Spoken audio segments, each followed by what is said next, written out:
Vamos lá agora estudar os direitos previstos no Pacto de San José.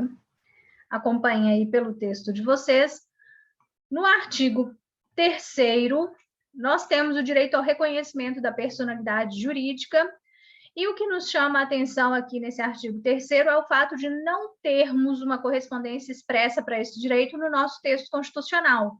A personalidade jurídica no nosso ordenamento é reconhecida pelo Código Civil, não é isso? Então, não é um artigo que suscita grandes discussões, mas vale a pena mencionar isso, não é? Que essa personalidade jurídica não tem nenhuma correspondência expressa na nossa Constituição.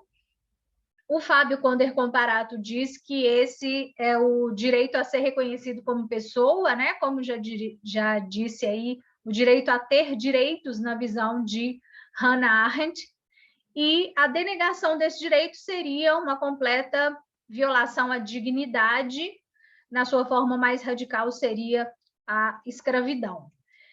Já o artigo 4º, esse eu quero que vocês destaquem, está dentre os mais cobrados. Ele traz a previsão do direito à vida, e segundo o Pacto de San José, esse direito deve ser protegido em geral desde a concepção. Vejam que não é uma regra peremptória, em geral desde a concepção.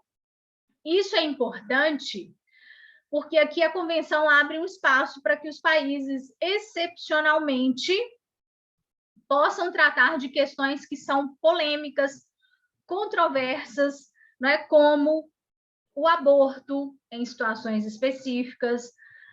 Como já tratamos aqui no Brasil, o aborto nós temos só uma decisão que é isolada, mas o Supremo já decidiu sobre pesquisas com células tronco embrionárias, interrupção da gravidez em caso de anencefalia, e nessas situações, o entendimento da Corte é que os países não estão violando a Convenção Americana ao agir dessa forma.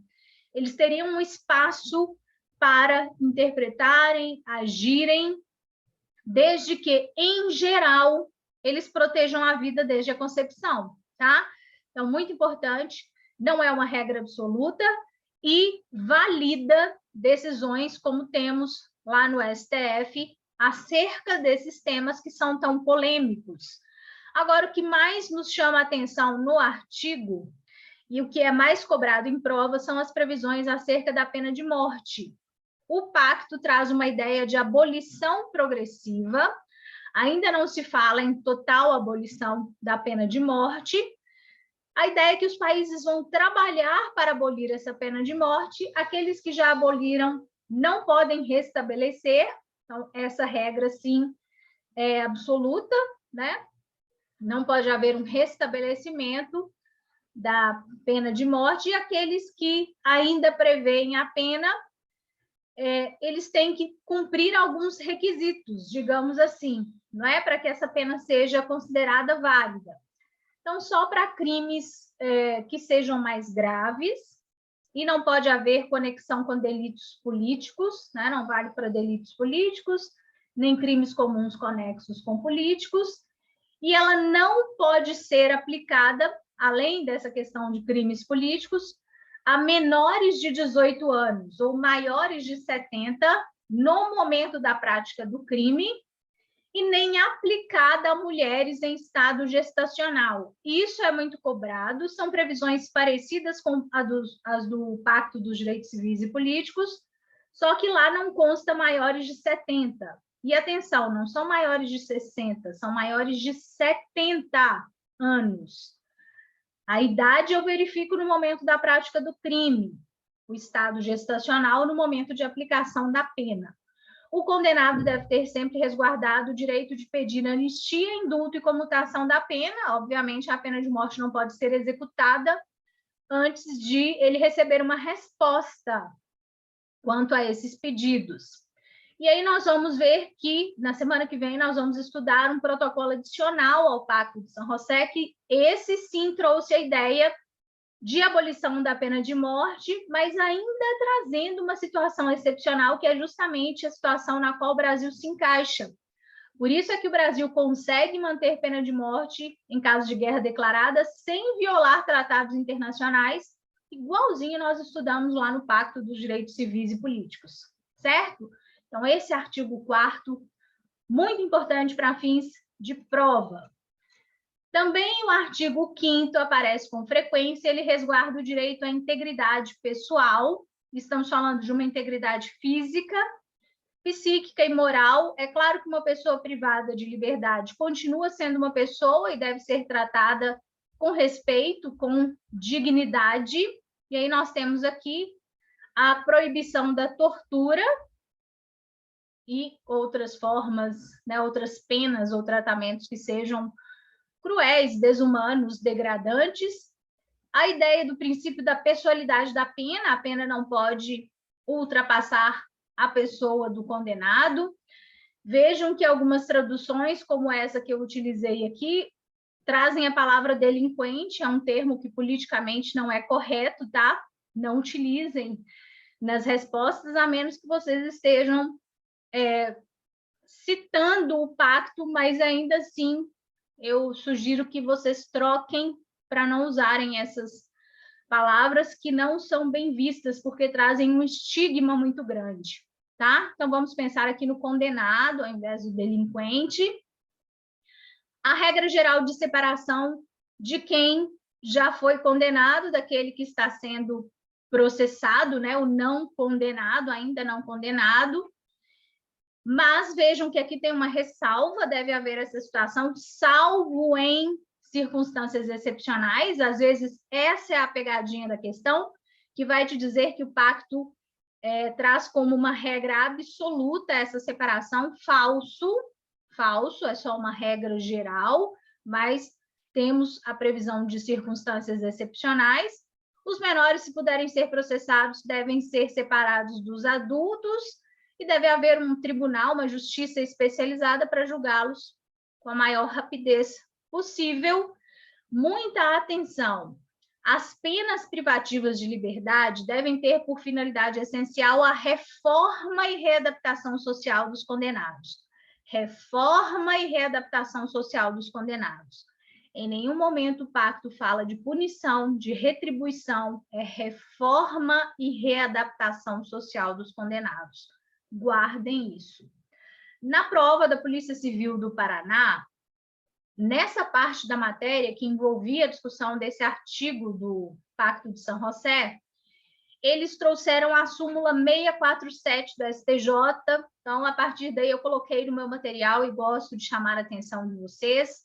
São imprescritíveis ações indenizatórias por danos morais e materiais decorrentes de atos de perseguição política com violação de direitos fundamentais ocorridos durante o regime militar. Eles relacionaram aqui com esse artigo do Pacto de São José, que proíbe a tortura, porque essa súmula nos remete também à prática de tortura, tá? Então, achei interessante aqui fazer essa ligação. Deixem aí essa observação, né, para, se porventura a VUNESP também fizer isso, vocês não estranharem. E muito importante. Nós tivemos uma decisão do STJ em 2021, que acatou uma resolução da Corte Interamericana, que é de 2018, e se refere a uma determinação de contagem de prazo em dobro no cumprimento de pena, quando o cumprimento de pena se der em condições degradantes. Então, a Corte Interamericana, considerando o nosso ordenamento jurídico, considerando decisões do STF, achei isso muito legal. Na própria resolução, a Corte considera, né, a nossa jurisprudência acerca do tema e determina, aqui em relação a um presídio específico no Rio de Janeiro, que deve haver a contagem em dobro do prazo de cumprimento de pena se esse local for, se o cumprimento se der em um local que seja degradante, em condições degradantes, né? E o Ministério Público do Rio de Janeiro recorreu da decisão, porque na hora de fazer a contagem em dobro, o Ministério Público queria que a contagem em dobro fosse apenas a partir da publicação da resolução da Corte. E o ministro do STJ, o Reinaldo Soares, ele entendeu que não, que era de todo o tempo, que essa era a interpretação, né, mais consentânea, É uma decisão que se refere ao Instituto Penal Plácido de Sá Carvalho, Complexo Penitenciário de Bangu, no Rio. E o Reinaldo Soares, ele usa na sua decisão, ele argumenta com a aplicação do princípio da fraternidade para considerar todo o período, não é? Então, ele diz que a forma mais benéfica ao condenado que está preso em um local degradante é contar o prazo em dobro, não só a partir da decisão, da resolução da corte, mas todo o prazo. Então, foi um precedente importantíssimo. Esse local, esse instituto recebeu representantes que fizeram inspeções no local para verificar, inclusive quem fez a denúncia foi a Defensoria Pública do Rio de Janeiro, sobre a situação desumana, degradante em que estavam os presos ali. Então, é um precedente importantíssimo, porque o Supremo já falou que não dá para ampliar essa decisão, que a análise é caso a caso, mas ainda assim é um precedente muito importante, não é?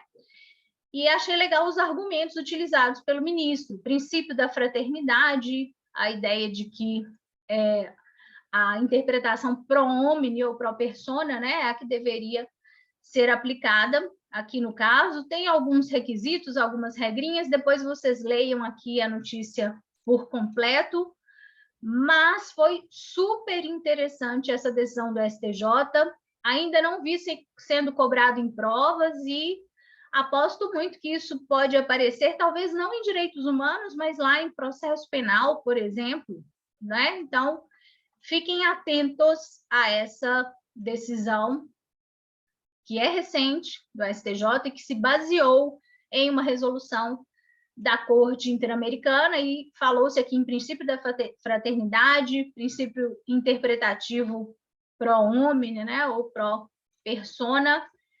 Então, o STJ, com base nisso, fixou a contagem em dobro para todo o período, e não só a partir da resolução da Corte, lembrando que vale para aquele complexo, né, aquele instituto no Rio de Janeiro.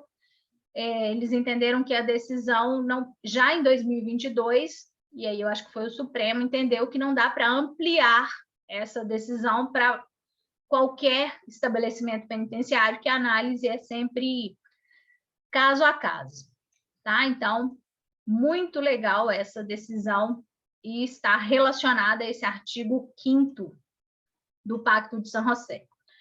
Para fecharmos essa primeira parte, vamos ver o artigo 6º, que também é muito cobrado em provas, é a proibição de escravidão e da servidão. E a primeira observação que se faz, que deve ser feita aqui, é que a vedação é escravidão, servidão, e esse tráfico não só de escravos, mas de pessoas. A gente deve fazer uma interpretação ampla para considerar que o pacto veda o tráfico de pessoas, de forma geral.